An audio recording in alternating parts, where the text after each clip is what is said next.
Salut à tous, c'est Matt East et vous écoutez mon podcast Fitside.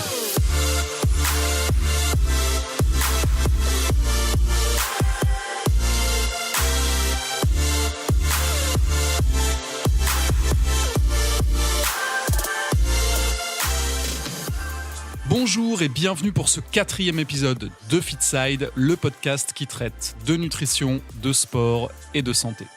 Je suis Matt East, diététicien nutritionniste du sport et formateur en nutrition sportive, et c'est avec plaisir que je vous retrouve aujourd'hui pour la suite de cette série consacrée aux bases de la nutrition.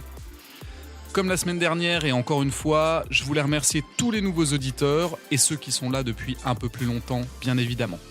N'oubliez pas que vous pouvez commenter ces podcasts en temps réel sur le lecteur de SoundCloud directement, ou bien les écouter et les commenter directement sur YouTube, Spotify ou Deezer.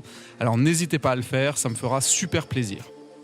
Aujourd'hui, un épisode un peu plus long que d'habitude, puisqu'on va parler des glucides et par extension des fibres, puisqu'il s'agit en fait de la même famille de macronutriments.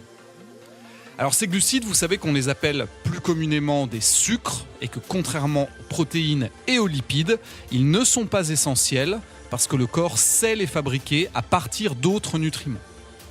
On leur attribue souvent différents noms, on voit sucre rapide, sucre lent, sucre simple, sucre complexe.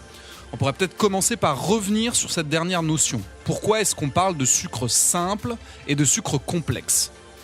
Eh bien tout simplement parce qu'on a longtemps imaginé que les sucres simples, comme le glucose, le fructose ou le saccharose par exemple, très petits au niveau de leur structure moléculaire, étaient très rapidement absorbés, alors qu'au contraire, ceux qui avaient une structure, on va dire, un peu plus complexe, comme l'amidon, qu'on retrouve dans le pain par exemple, étaient plus lents, et que ça diffusait le sucre dans le sang de manière, on va dire, plus progressive. Pourtant, on s'est rendu compte que les pommes de terre ou le pain blanc, par exemple, qui contiennent donc ce fameux amidon, élèvent en fait rapidement la glycémie, alors que les fruits et légumes, qui contiennent donc du fructose par exemple, donc un tout petit élément, n'élevaient pas rapidement ce sucre dans le sang. Alors c'est pour ça qu'aujourd'hui, on considère qu'il est préférable d'oublier les termes de sucre simple et de sucre complexe.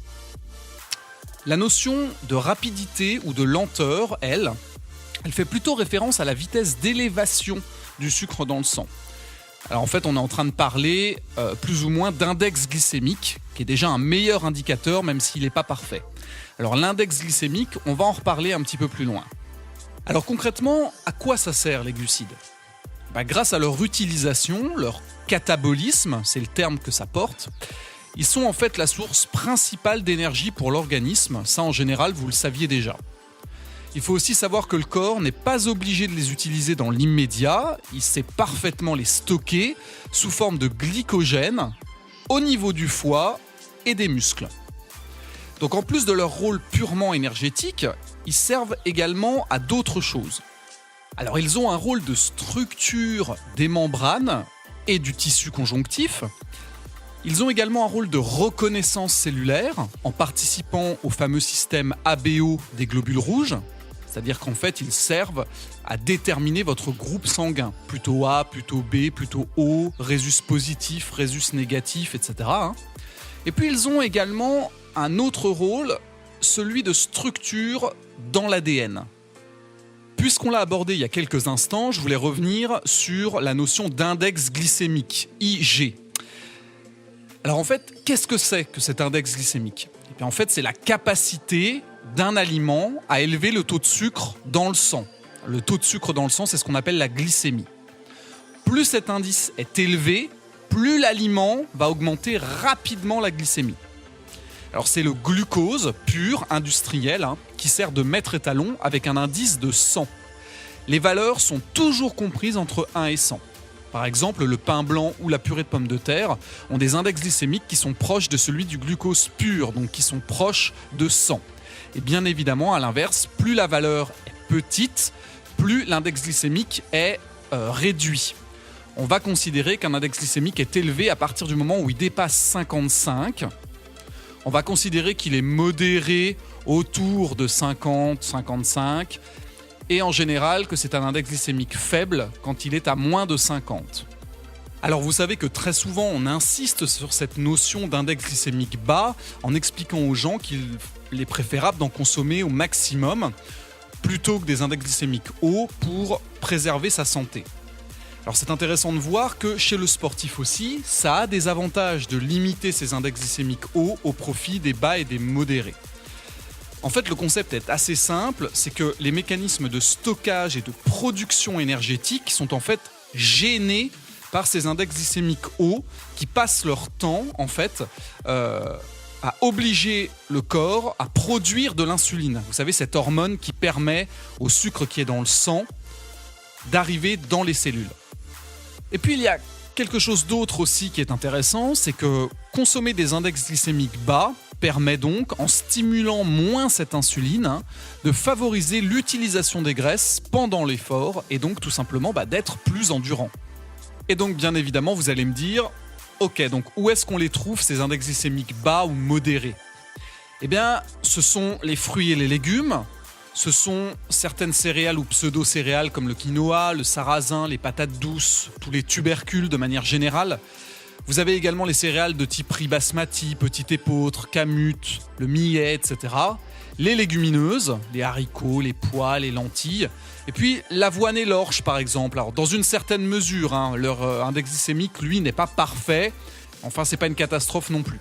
Sachez que vous pouvez également considérer que les pommes de terre sont ok si elles sont utilisées, cuisinées avec des légumes et des matières grasses parce que ça a tendance à faire baisser l'index glycémique. En ce qui concerne, pour finir, la quantité de glucides à ingérer par jour chez les sportifs, on considère que entre 5 grammes et 12 grammes par kilo de poids de corps et par jour est un apport satisfaisant. Donc si par exemple vous faites 60 kilos, eh bien vous pouvez vous fixer comme minimum 300 grammes de glucides par jour. De préférence évidemment provenant au maximum d'index glycémique bas et modéré comme on en parlait juste avant. Et puis pour entamer cette seconde partie de podcast, j'aimerais également, comme je vous l'avais dit, qu'on parle un peu des fibres qui sont également des glucides qui sont le plus souvent d'origine végétale et qui sont non digestibles par l'organisme. C'est-à-dire qu'en fait, le corps ne sait pas quoi en faire, il n'arrive pas à les découper et à les utiliser correctement. Donc leur absorption va être évidemment impossible au niveau de l'intestin. Elles seront donc partiellement détruites par le microbiote qui est présent dans le côlon, vous savez, cette fameuse flore intestinale. Pour pousser la chose un petit peu plus loin, il faut savoir qu'en fait, il existe deux grands types de fibres différentes. Les fibres qu'on appelle insolubles et les fibres qu'on appelle solubles. Alors, les fibres insolubles, elles sont par définition incapables de se dissoudre dans l'eau. En général, on les retrouve dans les amandes, les céréales complètes, les légumineuses ou bien encore les fruits. La peau de la pomme, par exemple, est une fibre insoluble. En général, dans le monde végétal, elles sont présentes dans l'enveloppe en fait des végétaux. Dans le corps humain, elles jouent davantage un rôle mécanique. Le véritable intérêt des fibres étant quand même plutôt apporté par les fibres solubles. Donc les fibres insolubles ont plutôt un rôle, on va dire, mécanique. A l'inverse, bien évidemment, les fibres solubles, elles, sont capables de se dissoudre dans l'eau. En général, dans les végétaux, on les retrouve plutôt dans la structure interne. Donc, elles sont fermentables cette fois-ci par les bactéries de notre organisme, à la différence des fibres insolubles. Et elles ont quelques petites particularités, elles. En fait, elles forment un gel dès leur arrivée dans l'estomac. Et ce gel va avoir un rôle protecteur vis-à-vis des muqueuses.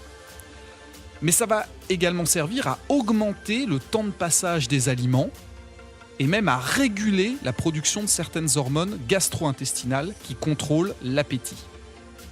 Alors si je devais parler en quelques mots des rôles qu'ont les fibres, on pourrait commencer par dire que même si elles ne sont pas digestibles au niveau de l'intestin grêle et qu'elles n'apportent donc aucun nutriment, elles permettent quand même, entre autres, de diminuer la densité énergétique des aliments et donc la quantité à ingérer. Elles permettent également de réguler le transit digestif, ça vous le savez, en le ralentissant ou en l'accélérant.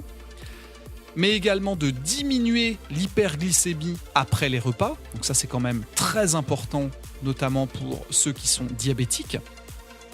Et enfin, elle permet également de diminuer l'assimilation des lipides et donc, par la même occasion, de prévenir sur le long terme les maladies cardiovasculaires. Alors pour clore ce petit encart sur les fibres, on pourrait discuter de leur intérêt chez le sportif. Alors, il y a des tests qui ont été faits, on sait que manger des fibres associées à la pratique d'un exercice musculaire, chez les gens qui sont atteints d'une maladie cardiovasculaire, ça pourrait montrer des effets bénéfiques. Mais on ne sait pas trop si ces effets bénéfiques sont plutôt dus aux fibres, plutôt dus à l'exercice musculaire ou plutôt dus à l'association des deux. Donc en attendant qu'on leur trouve un intérêt spécifique chez les sportifs, on continue de conseiller des apports classiques, à savoir d'atteindre au moins 30 grammes de fibres par jour. Voilà, comme d'habitude, j'espère avoir répondu à quelques-unes de vos interrogations concernant les glucides et les fibres, leur dosage et leur utilisation par le corps. N'oubliez pas de vous abonner au podcast sur SoundCloud ou sur ma chaîne YouTube Matt East. C'est très important pour que vous puissiez être notifié des nouveaux épisodes qui sortent. Vous pouvez également me suivre sur Instagram Matt East Fitness, tout en attaché et en minuscule. Je mets un nouveau post à chaque fois qu'un épisode sort. J'espère en tout cas vous retrouver la semaine prochaine et je vous dis à très bientôt. Merci à tous d'avoir écouté cet épisode de FitSide. N'hésitez pas à me faire part de vos commentaires, de vos suggestions et de vos questions sous le podcast, quelle que soit la plateforme, que ce soit SoundCloud, iTunes Podcast, Spotify, YouTube. Pensez également à laisser un commentaire, à le noter, ça c'est super important, et à le partager si ça vous a plu. Il n'y a que comme ça qu'il pourra gagner en visibilité. À la semaine prochaine, salut à tous.